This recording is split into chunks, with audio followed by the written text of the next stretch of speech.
Educação é o tema que nós vamos bater um papo agora.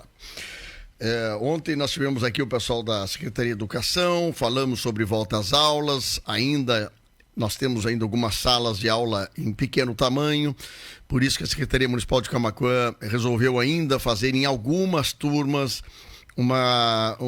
ainda rodízio. Dentro de 15 dias haverá uma nova posição para ver como é que funciona. Mas nós todos tivemos, ao longo desses 2 anos, um reaprendizado de muitas coisas, de trabalho. E na educação não foi diferente, foi até o contrário, foi um negócio de muito aprendizado. Professores estaduais, professores particulares, escolas, estruturas, todas tiveram uma vivência diferente. As crianças também tiveram que aprender a conviver com aulas remotas, aula dentro de casa pelo celular. Muitos, inclusive, com celular velho, sem conexão, tiveram dificuldade. Escolas tiveram que preparar aulas escritas, com xerox, mandar, inclusive, para as casas das crianças, para poderem ter tido a oportunidade de, pelo menos, alguma coisa aprender nesses 2 anos. A gente não sabe ainda o impacto disso tudo. Esse impacto nós vamos ver ao longo dos próximos anos. Mas vamos bater um papo com a Elisiane Silva, ela que é fundadora e diretora do Instituto Educacional Essência do Saber, para bater um papo conosco aqui, para falar um pouquinho sobre o cenário da educação nessa vamos chamar de pós-pandemia e futuro disso. Elisiane, muito bom dia, obrigado por atender a Acústica FM, tudo bem? Tudo bom dia aos ouvintes da Acústica FM, bom dia, Fábio, um prazer estar aqui nessa manhã muito agradável no estado do Rio Grande do Sul. É um grande desafio. A educação hoje é todo momento. Pois é, a gente já viu o que aconteceu nesses 2 anos, né? Mas o impacto disso, Elisiane, sobre os professores e sobre os alunos. Eu te inicio perguntando primeiro pelos alunos. Aula remota, não dá para se comparar escola particular com escola pública, não dá para comparar alunos da área urbana com a área rural, e nós aqui temos milhares de alunos da área rural. Deve ter havido uma diferença brutal de aprendizado nesses 2 anos, né, Elisiane? Eu vou começar fazendo algumas reflexões que talvez não agrade a grande maioria das pessoas, mas eu acho que é uma reflexão necessária. A educação, nos últimos anos, não tem sido uma prioridade da sociedade. Olha a frase que eu estou dizendo. Sim, a educação não tem sido uma prioridade da sociedade. Nós temos a diretora da escola que concorre a vereador e ela não se elege. Mas, às vezes, uma pessoa quase que semi-analfabeta, talvez por ter feito uma campanha muito rica, se elege. Então, e isso tu leva para o Parlamento Estadual e leva para a Câmara Federal e aí o processo político é feito de representação. Então, a pauta da educação, a primeira de todas as mudanças que nós precisamos no pós-pandemia é que ela passe a ser uma prioridade de todos. Da radioacústica, do poder público, do clube de serviço. Por quê? Porque a única forma de desenvolvimento de uma sociedade é o desenvolvimento do seu povo. Tu não tem desenvolvimento econômico se tu não tiver pessoas capazes. Então, nós precisamos, para o Brasil, definitivamente entrar digamos assim, no hall dos países desenvolvidos, num momento de mudança extrema, tudo está mudando rápido demais, 5G e tantas outras coisas, as profissões que digamos, não precisam do academicismo, da educação formal, essas profissões estão desaparecendo. Vamos pegar o caso da agricultura. A agricultura hoje é agricultura de ponta.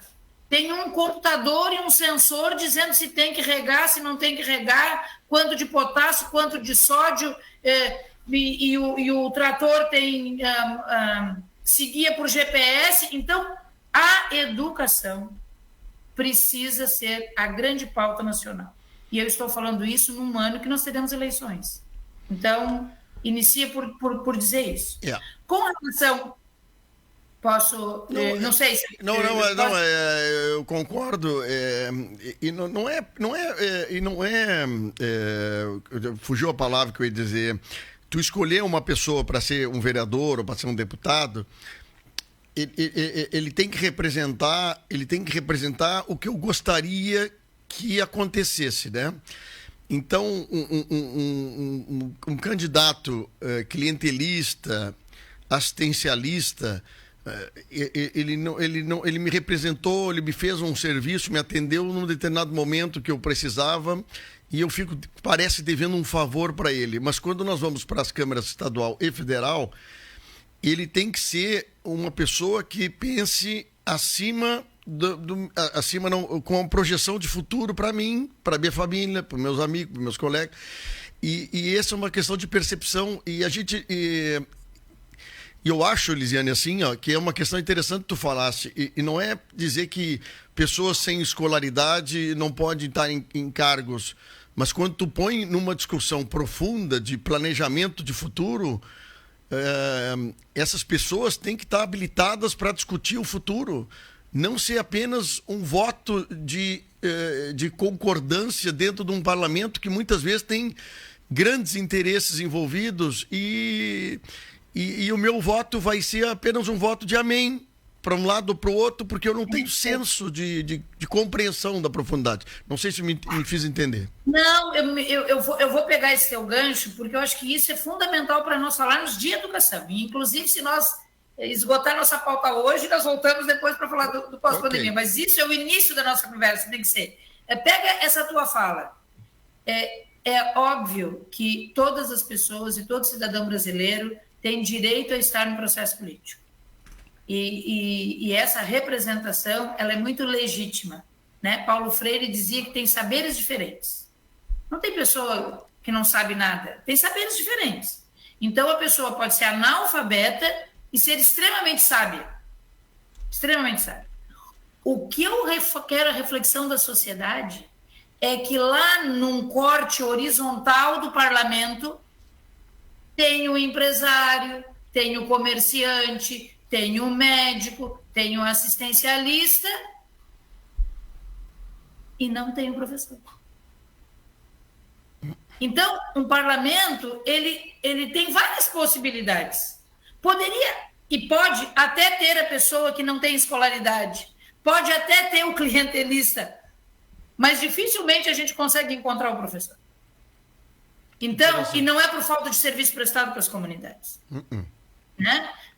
Nós temos diretores de escola, professores, são identificados com a comunidade, comprometidos, participam da vida escolar, participam da vida da sociedade, estão na festa da igreja, eles vivem a vida da comunidade e às vezes eles querem concorrer, e aí eles concorrem e aí eles não recebem o reconhecimento. Então, a primeira questão é o seguinte: nós, Brasil, eu vou usar uma expressão muito chula, mas não tem outra. Um fiasco na educação. Tá? A nossa classificação no PISA é 178 de 192 países. É muito baixo. Não é baixo, é muito baixo. Então, nós chegamos em 2019, Fábio, e aí eu começo a falar da pandemia. Porque eu tenho uma frase que as pessoas sempre me fazem em entrevista, é o seguinte: quando é que as coisas vão voltar ao normal? E eu sempre digo o seguinte: mas que normal? Eu não quero voltar para o normal de 2019 na educação. Porque o normal de 2019 na educação é nós estarmos na terceira década do século XXI, né? Porque nós já entramos na terceira década. As nossas crianças viverão em 2022? Viverão em 2100? Porque uma criança que está hoje na creche com 4, 5 aninhos, ela vai estar com 78 anos quando virar o milênio, a centena. Sim. Então tu olha o quanto isso é maluco quando a gente começa a pensar assim. Sim. E aí, não ter internet na escola, um espaço de conhecimento, um espaço de saber. Como é que eu posso pensar em produzir conhecimento sem dar acesso às minhas crianças à internet? Então, nós precisamos investir pesado na parte física das escolas, investir pesado, sim, na compra de equipamentos. Hoje, uma criança ter acesso à internet era como nos anos 70... Quem é que era da Caixa Econômica Estadual? Quem lembra dos cadernos da Caixa Econômica Estadual que tinha na escola para criança que não tinha caderno? Não podia comprar, então, tinha. E não podia comprar. Então, assim, nós tivemos fases no Brasil. Primeiro não tinha acesso à vaga, depois tu tinha a vaga, mas tu não tinha o material escolar. Pois bem, nós estamos avançando. Agora, o digital, a tecnologia precisa fazer parte definitivamente da vida escolar. E eu não estou falando em educação EAD. Sim. Tá? Educação EAD, e eu sou uma defensora da educação à distância, entendeu? Eu faço curso à distância. A PUC do Rio Grande do Sul tem cursos maravilhosos à distância, a Unilassalle, que eu represento também, mas se tu for em Harvard, eles têm cursos à distância. Sim. Mas curso à distância pressupõe a autonomia do estudante. Pressupõe um adulto que quer estudar. Então, o que nós falamos de criança, nós falamos do uso da tecnologia para mediar a educação.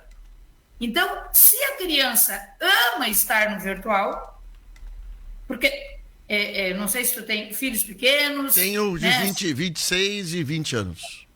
Tá, isso. Então, mas tu deve ter sobrinhos, netos... que são pequenininhos de 2 aninhos, 3. Sim, eu tenho vários conhecidos na volta. 2 aninhos. Eles pegam o telefone e o dedinho faz assim, ó.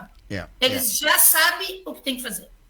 Com 2 anos, quando eles começam a falar, eles clicam no YouTube e dizem galinha pintadinha. Eles falam com o telefone. Eles já sabem falar com a máquina. Sim, já vem essas crianças já vêm com chip, né, professor? Isso aí já... com chip. Então, nós que trabalhamos com educação...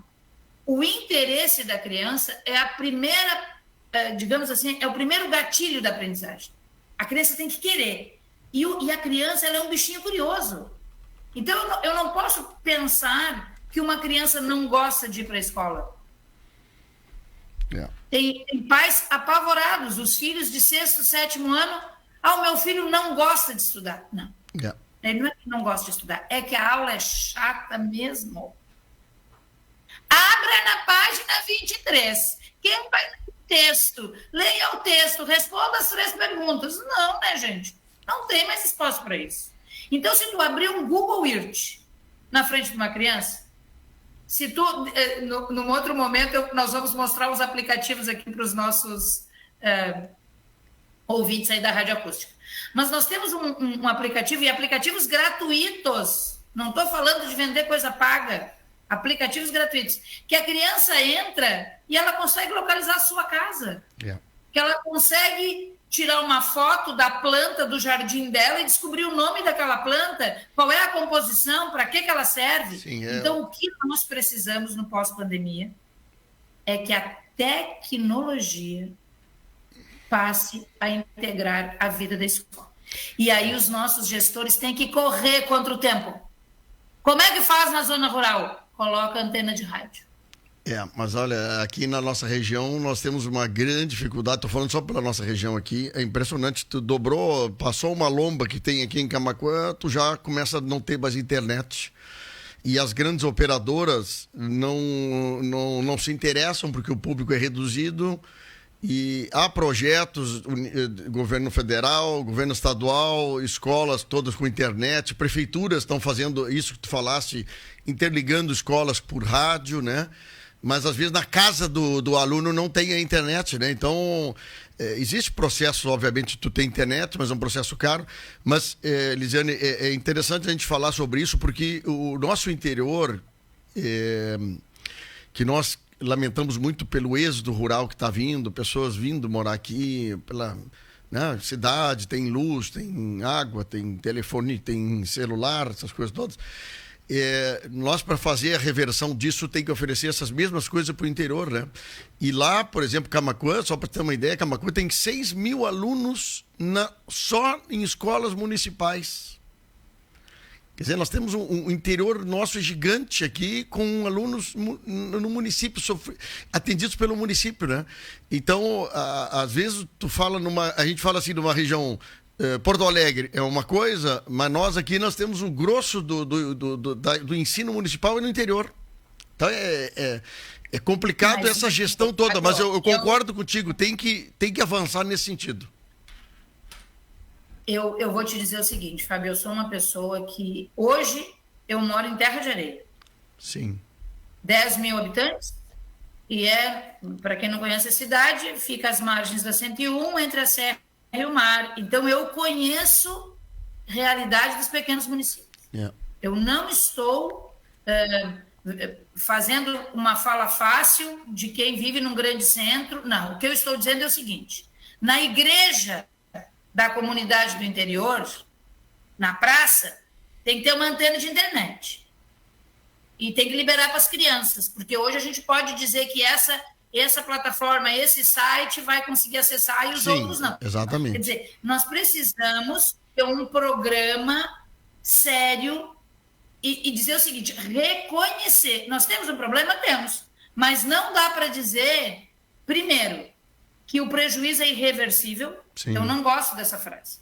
Temos um prejuízo irreversível na educação. Bom, se é irreversível, não tem o que fazer, né? Sim. Então, é reversível. É reversível. É reversível. O que é que nós precisamos? De ações concretas em todas as áreas e que os professores sejam capacitados para o uso dessas ferramentas, porque também daí nós entramos num outro problema, que é a formação dos professores para o uso da tecnologia, mas eu conversei com o prefeito e nós também temos uma pós-graduação que trata desse assunto e uma plataforma digital, e aí eu estou conversando com o prefeito e o prefeito me disse esse teu argumento.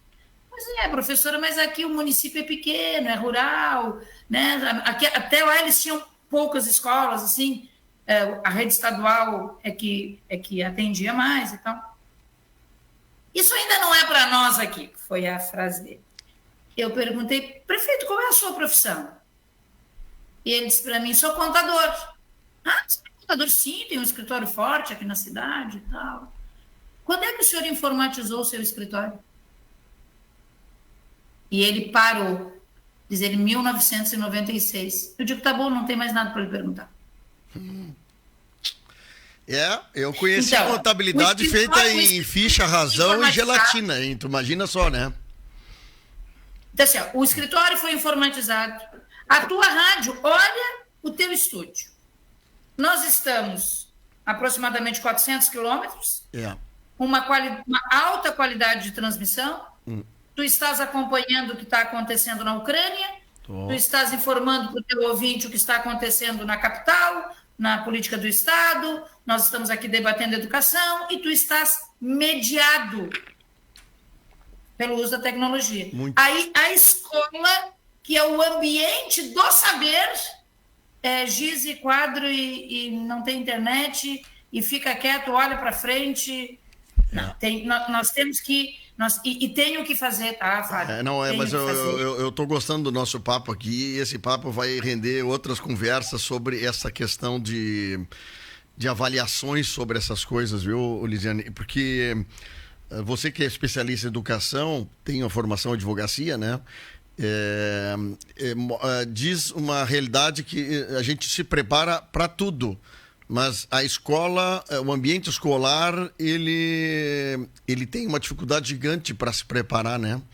E é dali que vem a formação dessas crianças, desses jovens que já estão lá, né? Então, é uma coisa interessantíssima. Eu visitei uma faculdade de engenharia uns anos atrás, em Pelotas, e tu sabe que me surpreendi, porque entrei numa sala, devia ter uns 200 metros quadrados ou mais, e... cheia de mesas de arquitetura, aquelas mesas de arquitetos, né? Aquelas mesas grandes que tu inclina ela para o pessoal desenhar, né? Eu me surpreendi naquele momento que eu não vi os computadores. Papel vegetal e nanquim. É exatamente isso. Eu não vi computadores dentro da sala para os engenheiros ou arquitetos que estudam nessa universidade, para eles começarem a trabalhar nesses programas que hoje é SolidWorks, programas básicos de engenharia, né? Qualquer engenheiro hoje tem que ter isso. Então, eu me surpreendi porque estavam formando engenheiros arquitetos em mesas com nanquim, aquelas réguas compridas. Claro que daqui a pouco o início da aprendizagem ali, mas a sala do lado já tinha que estar os computadores, né?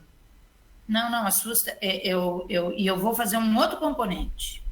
Um outro componente da pandemia, e os professores que estão nos ouvindo, tenho certeza que vão concordar comigo.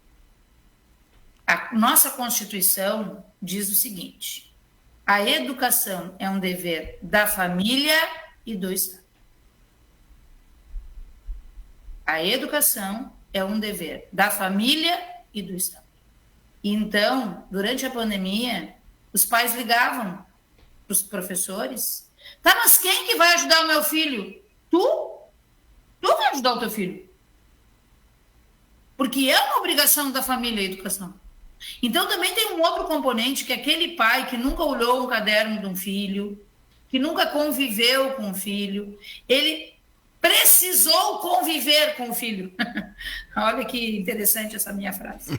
Ele foi obrigado a conviver com o filho, ele foi obrigado a olhar o caderno da criança. E hoje as pesquisas já apontam que a sociedade, o índice de preocupação com a pauta educação é mais que o dobro do que era antes da pandemia. Por quê? Porque os pais também se perceberam da qualidade do que estava sendo entregue, se estavam satisfeitos ou não. E com relação à escola pública ou privada, nós temos escolas privadas que ainda estão paradas no tempo, e nós temos escolas públicas que são fantásticas. Nós temos verdadeiros heróis da resistência nas escolas públicas, professores, coordenadores, diretores, que eles envolvem a comunidade, botam a internet pelo círculo de pais e mestres e pagam, eles vão se resolvendo. Tanto é que tu tem escolas públicas que tu entra e pensa assim: nossa, parece uma escola particular de tão bem cuidada. O que nós precisamos, Fábio, todos nós, eu, tu e o nosso ouvinte, a escola não é um ser inanimado. A escola somos nós. Então, cada um de nós tem que pensar o que eu posso fazer para fazer uma educação diferente. O Fábio pode fazer uma campanha e dizer o seguinte: pessoal, nós estamos aqui com 15 alunos da escola rural que não tem telefone. Quem é que tem telefone velho para doar? Vamos doar aqui na rádio, nós vamos fazer chegar nas crianças. Quer dizer, todos nós temos que fazer um grande, conclamar a nação para dizer o seguinte: a educação tem que ser o centro da nossa pauta no pós-pandemia, sob pena de nós nos tornarmos uma nação sem mão de obra para o desenvolvimento. Mas é muito legal, Lisiane. Assim, eu estou gostando que tu está sendo didaticamente muito franca, né, sobre uma coisa que todos nós temos que organizar isso. E tu falaste um negócio sobre a obrigação de pai conviver com o filho, né? Agora, na segunda-feira, quando começou as escolas estaduais voltar aqui, eu moro perto de uma escola, chama-se Manuel da Silva Pacheco, a nossa escola, aqui pertinho de onde eu moro, e eu via crianças passando na calçada do prédio onde eu moro, feliz da vida, 2, 3, conversando alto, assim, com uma vontade de ver as crianças. Aí cheguei aqui na rádio e perguntei para a turma: vem cá, hoje quem é que está mais feliz? É os pais que estão largando as crianças na escola, e as crianças estão voltando para a escola, ou os professores estão recebendo os alunos na escola? Então, às vezes a gente pode estar até, não é brincando, fazendo uma afirmação nisso, não, mas tem muita coisa envolvida nisso, né, Lisiane? Sim, sim. A vida escolar, o aprender, ele é um exercício que deve acompanhar toda a nossa vida, né? Esse momento, as crianças, a escola é o primeiro espaço de socialização das crianças. Por isso que, para as crianças, foi muito cruel estar fora da escola, né? As questões socioemocionais, e a nossa base nacional comum curricular fala do desenvolvimento de competências socioemocionais, né? Então, Elas ficaram muito prejudicadas com a pandemia, muito. Alguns professores fizeram maravilhas. Tinha professor que fazia meeting individual com as crianças, para conhecer, para conversar, para fazer esse laço afetivo. Nem todos tinham tecnologia, outros não tinham, né? As crianças também não tinham tecnologia, mas é todo um contexto. E com relação aos pais, o que nós precisamos é que essa vida escolar, essa vida da escola, essa resolução dos problemas, porque, e tu que é da imprensa sabe disso, o processo político, ele se move por pressão. Por pressão. Mas assim mesmo. Eu sempre digo o seguinte, tá? Nenhum gestor aguenta panela batendo no seu ouvido, tá? Então, quando tem uma pressão da sociedade, o problema é resolvido. Quebrou o portão da escola. Quanto tempo que quebrou o portão? Semana passada, legal, tá? Né? Tem um tempo, manutenção. Não, o portão está quebrado faz 2 anos. Minha gente, só um pouquinho. Quantas vezes o secretário de Educação já passou pelo portão com o portão quebrado? Então, são pequenas coisas, que é meio aquela a teoria da administração, né? Que é a teoria da janela quebrada. Quebra a primeira janela e tu não troca o vidro, daqui a pouco o prédio está destruído. Então, nós precisamos que toda a sociedade entenda que a educação tem que ser uma pauta, que a tecnologia não pode recuar uma linha, pelo contrário, ela só tem que avançar. Ô, Lisiane, nós já estamos assim, já um tempo bom batendo um papo aqui e eu tenho aqui algumas manifestações aqui, ó. A Rosa Vargas Pérez diz, bom dia, concordo com a Lisiane, educação perdeu todo o valor. O Márcio Duarte Freitas diz, olha, Lisiane representa ele pelas suas posições, dá os parabéns à pauta. A Maristela Gouveia Zanket, que é professora, diz, excelentes colocações e verdadeiras sobre a educação. Lisiane é ótima, realmente vivencia a educação. E aqui apenas algumas opiniões do pessoal que participa. E eu acho assim que foi um papo bastante franco, eu gostei que tu dissesse algumas coisas sobre o papel. A escola a escola não é um prédio, a escola não é o professor dentro da sala de aula, não é o aluno dentro da sala de aula, é a sociedade toda trabalhando junto, né? Exato. E nós precisamos, dentro desse exercício, que é uma coisa que é um exercício, não procurar culpados e nem olhar para o passado. Nós precisamos fazer o seguinte, o que é que a gente precisa para resolver hoje?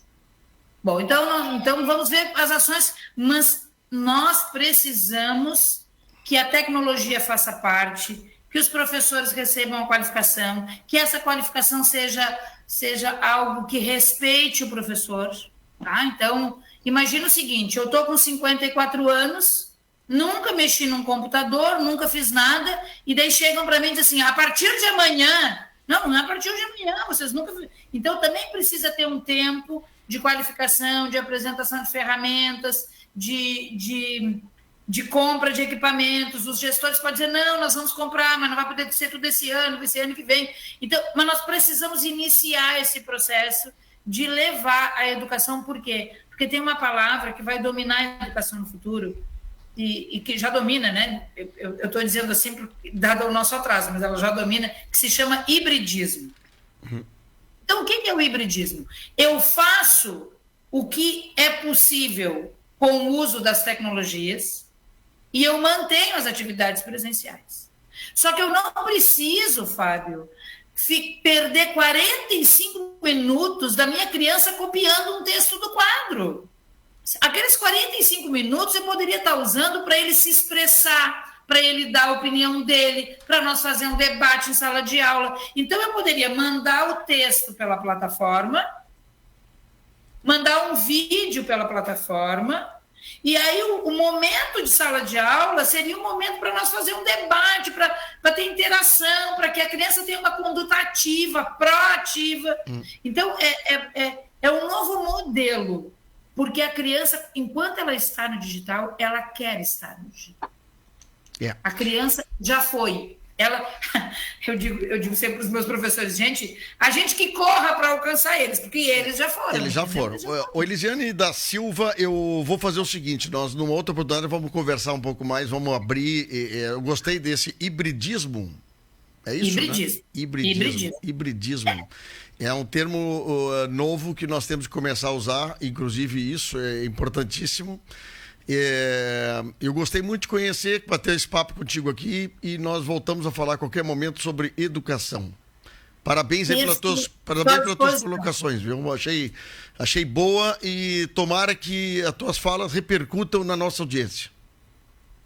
Muito obrigada. Estou à disposição da sociedade de Camaquã. Um grande abraço e adoro abacaxi terra de areia, viu? Só para te dizer. Melhor abacaxi do planeta. Exatamente. Tudo feito lá em terra de areia. Obrigado, Elisiane. Até mais. Até mais.